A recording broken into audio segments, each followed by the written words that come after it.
नमस्कार दोस्तों, वर्ग 2 चयन परीक्षा को लेकर के आप लोगों के द्वारा जो भी कॉमन डाउट आप कमेंट बॉक्स में कमेंट के माध्यम से पूछते हैं, उनका रिप्लाई करने का मैं ज़रूर प्रयास करता हूं। इसके पहले भी आपके ऐसे बहुत सारे कमेंट आए थे जिसका कि रिप्लाई मेरे द्वारा दे करके नहीं हो पाया था, तो एक स्पेसिफिक वीडियो के माध्यम से मैंने आपके कॉमेंट और उनके संभावित उत्तर देने का प्रयास किया था। इसके बाद भी ऐसे बहुत सारे अभ्यर्थियों के यहाँ पे कॉमेंट आए हैं जो बहुत ही ज़्यादा डाउटफुल होने के साथ बहुत ज़्यादा इंपॉर्टेंट भी हैं, जिनका कि रिप्लाई देना बहुत ज़्यादा आवश्यक है। चाहे फिर वो आपके वर्ग 2 चयन परीक्षा कब तक हो सकती है इसके संबंध में हो, गणित विषय वालों ने अपने यहाँ पे मैथ्स को लेकर के कौन सा यहाँ पे टेस्ट सीरीज ज्वाइन करें इसके संबंध में पूछा है, फिजिक्स और केमिस्ट्री की किस प्रकार से तैयारी की जाए, कौन सी टेस्ट सीरीज ज्वाइन की जाए, इस प्रकार के तमाम सवाल यहाँ पे आए हैं। इसके अलावा भी आपके योग्यता के संबंध में प्रश्न पूछे गए हैं। अतिथि शिक्षकों ने अपने अनुभव और सत्रों के संबंध में यहाँ पे प्रश्न पूछे हैं। इसके अलावा बहुत से ऐसे डाइवर्स क्वेश्चन यहाँ पे पूछे गए हैं जो कि आपके लिए बहुत ही ज्यादा आईएमपी हो सकते हैं अगर आपने कमेंट नहीं भी किया है तो। इसलिए किसी भी पॉइंट पे आपको वीडियो को स्किप नहीं करना है, वीडियो में अंत तक बने रहना है। भले ही आपने कमेंट नहीं भी किया है, लेकिन आपके मन में अगर वो डाउट है तो वो डाउट आज यहाँ पे क्लियर हो जाने वाला है। तो दोस्तों, बिना समय गवाए हम यहाँ पे ज्यादा से ज्यादा आपके कमेंट लेने का प्रयास करेंगे और उनके उत्तर देने का प्रयास करेंगे, ताकि ज्यादा से ज्यादा क्लैरिटी आपकी वर्ग 2 चयन परीक्षा को लेकर के हो सके। तो दोस्तों, बिना समय गवाए चलिए हम करते हैं आपके वीडियो की शुरुआत और यहाँ पे कमेंट को लेते हैं। तो दोस्तों, अगर पहले कमेंट की बात करें तो ये नितेश गुप्ता जी का है। लिखते हैं कि वर्ग 2 पेपर कब होगा, please reply sir ji, and maths में कितने फॉर्म भरे हैं। तो दोस्तों, वर्ग 2 चयन परीक्षा के जहां तक होने की बात है तो ये बहुत ही जल्द कंडक्ट होने वाली है। थोड़ा सा डिले आपको इसलिए देखने मिल रहा है क्योंकि अभी यहाँ पे हाईकोर्ट के निर्देश के अनुसार 25 फरवरी से फिर फॉर्म भरे जा रहे हैं कुछ अभ्यर्थियों के, लेकिन वो कोर्ट के निर्णय के अधीन उनका रिजल्ट होने वाला है, भर्ती होने वाली है। इसको लेकर के भी मैंने पहले क्लियर कर दिया है, तो उस वजह से कुछ यहाँ पे डिले देखने मिल सकता है। लेकिन आपके मार्च का जो पहला सप्ताह होगा इसमें आपको बिल्कुल अपडेट मिल जाने वाली है कि कब आपके फॉर्म मतलब यहाँ पे एग्जाम कंडक्ट होने वाली है। जहां तक मेरा व्यू है तो मैं आपको क्लियरली यहाँ पे मेंशन कर देना चाहता हूं कि आपके जो यहाँ पे चयन परीक्षा है वो अप्रैल के अंत में यहाँ पे कंडक्ट हो जाएगी।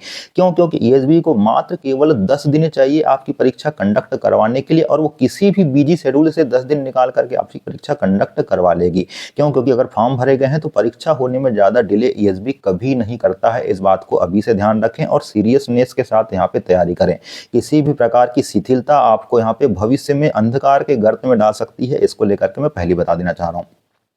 अब जहां तक बात यहाँ पे ये है कि मैथ्स में कितने फॉर्म भरे गए हैं, तो देखिए मैथ्स में फॉर्म तो ज़्यादा ही डलते हैं, लेकिन उतने भी ज़्यादा नहीं डले हैं कि आपका कंपटीशन यहाँ पे बढ़ जाए। और दूसरी बात यहाँ पे ये है कि सीरियस कैंडिडेट चाहे फॉर्म कितने डलें, सीरियस कैंडिडेट की संख्या पहले भी कम थी, आज भी कम है और आगे भी यहाँ पे कम रहने वाली है। और आपका कॉम्पिटिशन यहाँ पे किसी कैंडिडेट से नहीं है, मैं पहले बता देता हूँ। अगर आपका कॉम्पिटिशन किसी से है, आपकी लड़ाई अगर किसी से है, तो वो आपके सिलेबस से है। अगर आप अपने सिलेबस को अच्छे से कवर कर लें, सिलेबस के हर पॉइंट को कवर कर लें, तो फिर यहाँ पे कितने ही फॉर्म डाले, यहाँ पे कितने ही अभ्यर्थी रहें, आपको किसी से डरने की जरूरत नहीं है। आप यहाँ पे एग्जाम को क्रैक भी करेंगे और आपका सिलेक्शन भी होने वाला है। ये मोटिवेशन नहीं दे रहा हूँ, मैं फैक्ट की बात कर रहा हूँ। आपका अगर लड़ाई किसी से है, आपको अगर कॉम्पीट किसी से करना है तो किसी कैंडिडेट से नहीं करना है, अपने सिलेबस से ही आपको कॉम्पीट करना है। और कॉम्पीट करने के बाद जो आपका कॉन्फिडेंस आएगा सिलेबस एंड होने के बाद, उसकी एक अलग ही आपकी यहाँ पे मोटिवेशन बनेगा और आप एग्जाम को क्रैक करेंगे। तो परीक्षा और आपके फॉर्म को लेकर के ज़्यादा निश्चिंत रहना है, आपको ज़्यादा टेंशन नहीं लेना है, अपनी तैयारी को बिल्कुल यहाँ पे निरंतर करते जाना है। दूसरा यहाँ पे नीलू पवार जी का क्वेश्चन है, वो लिखती हैं कि सर मेरे डीएलएड 2017 से 2019 में कंप्लीट हुआ एंड पात्रता पेपर में 2018 में मेरा फर्स्ट ईयर का रिजल्ट नहीं आया था, फॉर्म भरते टाइम तो क्या कोई प्रॉब्लम होगी? देखो नीलू जी, आपको बता देना चाहता हूं, अगर आप सेकेंड ईयर में अध्ययनरत थी पात्रता परीक्षा के समय, लेकिन आपका फर्स्ट ईयर का रिजल्ट नहीं आया था, तो उसको लेकर के चिंता नहीं करना है। लेकिन अगर आप पात्रता परीक्षा के समय फर्स्ट ईयर में ही रही होंगी तो फिर दिक्कत हो सकती है। तो आपको दिक्कत में नहीं है, आप यहाँ पे फिलहाल में आपको चिंता नहीं करना है, अच्छे से चयन परीक्षा की तैयारी करना है। इसके बाद यहाँ पे एक और क्वेश्चन है नितेश यादव जी का। लिखते हैं कि सर जी कब तक एग्जाम होगा, ये please tell me about something. Sir मेरा गेस्ट का ये पहला सत्र है, तो क्या मैं टिक कर सकता हूँ?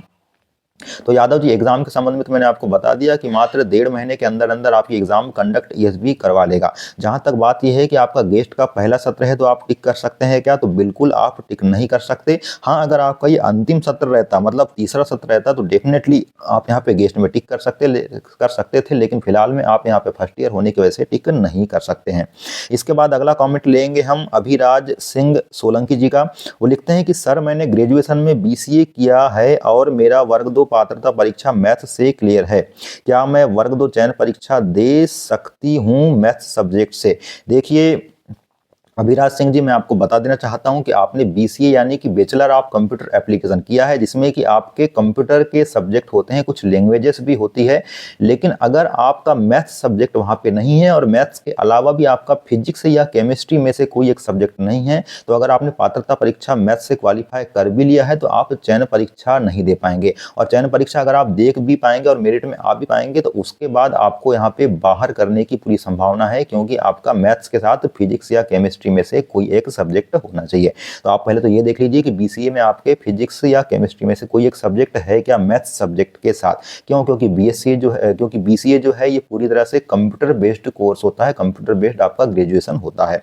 इसके बाद एक और कमेंट है स्टडी विथ अंकुल, इन्होंने लिखा है कि सर एग्जाम डेट के बारे में क्लियर कर दीजिए, प्रिपरेशन करने में मन नहीं लग रहा है। देखो एग्जाम डेट के बारे में पहले बता दिया, प्रिपरेशन करने में मन नहीं लग रहा है तो ऐसा बिल्कुल हो रहा है, लेकिन आपको मन लगाना ही पड़ेगा। क्यों? क्योंकि यहाँ पे लाखों ऐसे कैंडिडेट हैं जिन्होंने फॉर्म भरे हैं, लाखों में मैं बता रहा हूँ डेफिनेटली कुछ का ही यहाँ पे मन लगेगा, कुछ हजारों का ही यहाँ पे मन लगेगा पढ़ाई में। अदरवाइज बहुत सारे ऐसे लोग हैं 90% जिनका मन नहीं लगने वाला है। तो जिनका मन नहीं लगने वाला है उनका तो वैसे भी यहाँ पे सिलेक्शन होने की संभावना कम हो जाती है। तो आपको कम से कम यहाँ पे मन लगाना है, ये मोटिवेशन समझ के कि आप उन 90% लोगों में नहीं आते बल्कि 10% लोगों में आते हैं।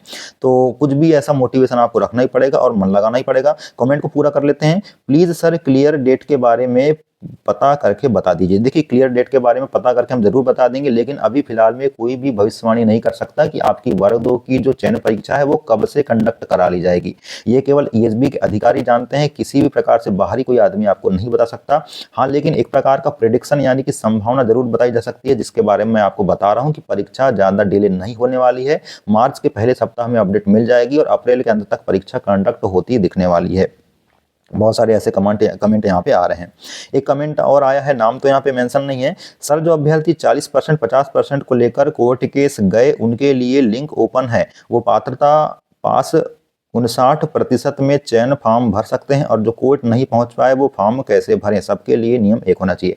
बिल्कुल मैं आपको बता दूं कि जो प्रभावित होते हैं और कोर्ट यहाँ पे चले जाते हैं और कोर्ट उनके स्पेशली उनके लिए आदेश निकालता है फॉर्म भरने के लिए, वही फॉर्म भर सकते हैं। यहाँ पे सभी प्रभावित लोग फॉर्म नहीं भर सकते। मैं बता दूं प्रभावित में से भी वही फॉर्म भर सकता है जो कोर्ट की शरण में गया है और कोर्ट ने स्पेशली उनके लिए फॉर्म भरने के आदेश जारी किए हैं, तो वही यहाँ पे फॉर्म डाल सकता है। इसके बाद भावना चौहान जी का क्वेश्चन है, उसको हम लेते हैं। भैया वर्ग 2 मैथ्स के टेस्ट कैसे लगाएं या प्रैक्टिस के लिए क्या करें, और अब तो फिजिक्स केमिस्ट्री की भी प्रैक्टिस करना है, वो कैसे करें?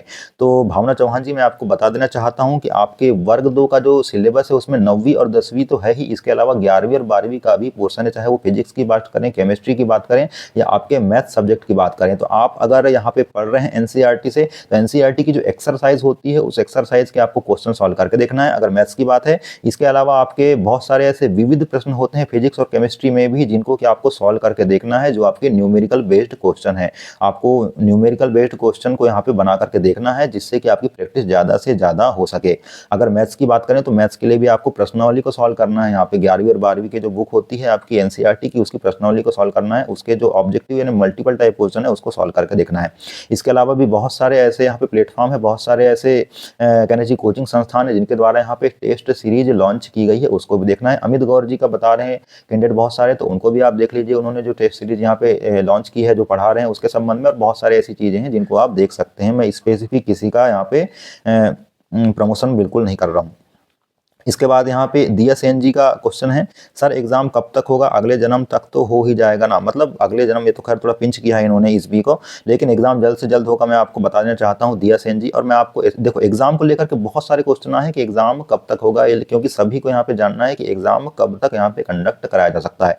तो एग्जाम को लेकर के ज्यादा पैनिक होने की बिल्कुल जरूरत नहीं है। एग्जाम आपका जल्द से जल्द होगा, इस माइंड सेट के साथ आपको चलना है, क्योंकि आपने देखा है कि 20 मार्च से वहाँ पे एग्जाम की डेट दिख रही है, तो 20 मार्च से 20 अप्रैल होने में ज़्यादा टाइम नहीं लगेगा, 1 महीने का ही यहाँ पे डिले देख सकते हैं आप, 1 से 1.5 महीने का। इसलिए दिमाग में किसी प्रकार की संभावना नहीं रखना है कि 4 से 5 महीने का समय और मिल जाएगा। इसके बाद यहाँ पे नरेंद्र सिंह जी का क्वेश्चन है कि सर हमारा अप्रैल में तीसरा सत्र हो जाएगा बट हमने गेस्ट टिक नहीं किया, अब हम क्या करें? देखिए आपको बता दूं मैं नरेंद्र सिंह जी, आपको गेस्ट टिक कर देना था अगर आपका अप्रैल में तीसरा सत्र हो रहा था। क्यों? क्योंकि अगर आपने गेस्ट टिक नहीं किया है तो आपका फॉर्म नॉन गेस्ट से भरा जाएगा और बाद में अगर कोई ये सोचे कि मैं गेस्ट का यहाँ पे अनुभव प्रमाण पत्र लगा करके गेस्ट का लाभ ले लूँ, तो ऐसा नहीं हो सकता। गेस्ट का लाभ लेने के लिए आपको यहाँ पे चयन परीक्षा के जब फॉर्म भर रहे हो तभी आपका गेस्ट में टिक किया गया अनिवार्य होना चाहिए। क्यों? क्योंकि इसके अलावा भी 1-2 क्वेश्चन ऐसे आए हैं जो पूछ रहे थे कि सर हमने अभी तो टिक नहीं किया, तीसरा साल हमारा चल रहा है, लेकिन क्या हम बाद में गेस्ट का टिक कर सकते हैं? तो बाद में आप बिल्कुल नहीं टिक कर सकते और आपको बाद में लाभ मिलने वाला भी नहीं है और टिक का कोई ऑप्शन आने वाला भी नहीं है। अगर आपको टिक करना था तो अभी ही यहाँ पर टिक करना था। इसके बाद यहाँ पे एक और है राम झारिया जी का क्वेश्चन, लिखते हैं कि एग्ज़ाम कब तक हो सकता है सर जी, किस प्लेटफॉर्म से टेस्ट सीरीज लगाना चाहिए सर जी? तो एग्ज़ाम होने की संभावना तो मैं आपको बार बार बता रहा हूँ कि 1.5 से 2 माह का समय लग सकता है। इसके बाद टेस्ट सीरीज किस प्लेटफॉर्म से लेना चाहिए, तो बहुत सारे प्लेटफॉर्म ऐसे हैं, टेक्स्ट बुक वगैरह से भी आप देख सकते हैं। इसके अलावा भी और बहुत सारे कोचिंग संस्थान हैं जिनके द्वारा टेस्ट सीरीज यहाँ पर लॉन्च की गई है। तो किसी भी टेस्ट सीरीज को या एक से ज़्यादा मल्टीपल आप कोचिंग संस्थान के टेस्ट सीरीज को ज्वाइन करें। मेरा मतलब यह है कि ज़्यादा से ज़्यादा प्रैक्टिस होना चाहिए, आप कहीं से भी करें, प्रैक्टिस आपकी होना चाहिए, क्योंकि प्रैक्टिस ही आपको परफेक्ट बनाएगी और परफेक्ट होने के बाद ही आप यहाँ पे एग्जाम में सिलेक्शन ले सकते हैं। तो बहुत सारे ऐसे कमेंट पूछे गए हैं। इसके अलावा भी एक क्वेश्चन यहाँ पे पूछा है बाबू लाल लोधी जी ने, लिखते हैं कि गुरुजी को प्रणाम, गुरुजी कृपया मार्गदर्शन दें, मध्य प्रदेश शिक्षक भर्ती में अभी तक कुल कितने फॉर्म भरे गए हैं, फॉर्म की कुल संख्या कितनी हो गई है, कृपया बताने की कृपा करें। तो देखिए अभी तक ऑफिशियली तो एसबी ने यहाँ पे आंकड़े नहीं दिया है, लेकिन एक अगर अखबार की बात करें तो उन्होंने सोर्स में बताया था कि आपके 11 फरवरी तक 1,43,000 फॉर्म डल चुके हैं और 11 फरवरी के बाद आपकी डेट 20 फरवरी तक हुई थी और 25 तक आपको संशोधन करना था। तो उस आधार पर अगर देखा जाए तो लगभग आपके 1.5 लाख फॉर्म अब तक डल चुके हैं और 25 से अभी जो लिंक खुली है उसमें आपके 300-400 से ज़्यादा फॉर्म नहीं डलने वाले हैं। मतलब ये समझ लिए कि 1.5 लाख के आसपास आपके फॉर्म डले गए हैं और ये आपके कुल सब्जेक्ट के फॉर्म मिला करके है, किसी एक स्पेसिफिक सब्जेक्ट या कैटेगरी की बात हम नहीं कर रहे हैं। इसके बाद बिट्टू भारद्वाज जी का क्वेश्चन है कि गेस्ट में टिक का ऑप्शन कब आया है, ये तो आया ही नहीं। हाँ, एक बात तो मैं आपको बता देना चाहता हूँ कि गेस्ट में टिक का ऑप्शन यहाँ पे नहीं आया है, मतलब आपके डॉक्यूमेंट्स ही अभी अपलोड हो रहे हैं, ऐसा अभ्यर्थियों का कहना है। गेस्ट में टिक करने का ऑप्शन आपका नहीं आया है, तो इसको लेकर के क्या कुछ अपडेट हो सकती है हम पता करने का प्रयास करेंगे ईएसबी में और आपको जल्द ही इसके संबंध में अपडेट देने वाले हैं। इसके बाद दीवू करके एक है, उनका क्वेश्चन है कि सर मेरे बर्थ सर्टिफिकेट नहीं बना तो प्रोफाइल में उसकी जगह 10th की मार्कशीट लगा दी, कोई दिक्कत तो नहीं होगी? देखिए 10th की जो मार्कशीट होती है उसको ही आपके बर्थ के रूप में आपका डेट ऑफ बर्थ के लिए कंसिडर किया जाता है, मान्य किया जाता है और डॉक्यूमेंट्स के समय वो देखा जाता है। तो अगर आपका बर्थ सर्टिफिकेट नहीं भी बना है तो कोई दिक्कत की बात नहीं है, आपका काम चल जाएगा, किसी भी प्रकार से आपको रिजेक्ट नहीं किया जा सकता। चयन परीक्षा के लिए स्पोर्ट टीचर के कितने फॉर्म भरे गए सर जी बताइए? तो ये सीताराम सेन जी का क्वेश्चन है। तो देखिए सीताराम सेन जी, ऐसे कुछ ऑफिशियली डाटा तो अनाउंस नहीं हुआ है, लेकिन स्पोर्ट टीचर के बहुत ही कम फॉर्म यहाँ पे डले होंगे क्योंकि बहुत ही कम ऐसे कैंडिडेट हैं जो स्पोर्ट टीचर के लिए अप्लाई करेंगे। तो अगर आप अच्छे से यहाँ पे तैयारी कर रहे हैं तो आपका स्पोर्ट टीचर में जरूर हो जाएगा। इसके बाद दीपू करके हैं, उनका क्वेश्चन है कि सर आरटीआई लगा दीजिए ना, कितने फॉर्म भरे हुए कैटेगरी एंड सब्जेक्ट वाइज? जी हाँ, मैं ये सोच ही रहा था कि आपके सभी के लिए आपकी सुविधा को देखते हुए आरटीआई लगाया जाए, तो मैं प्रयास करूंगा आपके लिए आरटीआई लगाने का और ये भी प्रयास करूंगा कि किस सब्जेक्ट में कितने फॉर्म कैटेगरी वार भरे गए हैं। कई बार क्या होता है कि ईएसबी आरटीआई लगाने के बाद भी सही जवाब नहीं देता है, क्यों? क्योंकि यहाँ पे गोपनीयता भंग ना हो इस प्रकार की चीजें वो आपने मेंशन कर देता है आरटीआई के जवाब में। हालांकि जो भी चीजें हों हम प्रयास करेंगे आरटीआई लगाने का और आपके यहाँ पर जानकारी जुटाने का। इसके बाद नीलेश धाकड़ जी का कहना है कि गेस्ट की वजह से एमपी में भर्ती नहीं आती है। ऐसा कुछ नहीं है धाकड़ जी, बिल्कुल आप ऐसे इस प्रकार के चीज़ों को ना समझें, इस प्रकार की मन में विचार ना लाएं। गेस्ट की वजह से भर्ती नहीं आती, गेस्ट एक अलग व्यवस्था है जिसमें कि आपको कुछ समय के लिए रखा जाता है, एक अस्थायी व्यवस्था है। लेकिन आपके नियमित शिक्षकों की भर्ती यहाँ पे लगातार आपको दिखाई दे रही है। 2018 के बाद 2023 में 2023 की आपकी जो परीक्षा है थोड़ी सी डिले जरूर हुई है, लेकिन आप इस प्रकार से चिंता ना करें, आपकी भर्ती हर वर्ष अब निकलने वाली है। अब ये वर्ग 1 की पात्रता परीक्षा कब तक हो सकती है, मनोज जी ने इसके संबंध में पूछा है। 2025 में होगी क्या? तो बिल्कुल मनोज जी, आपके 2025 के अंत तक आपको ये नवंबर दिसंबर में पात्रता परीक्षा होती दिखाई देगी वर्ग 1 की।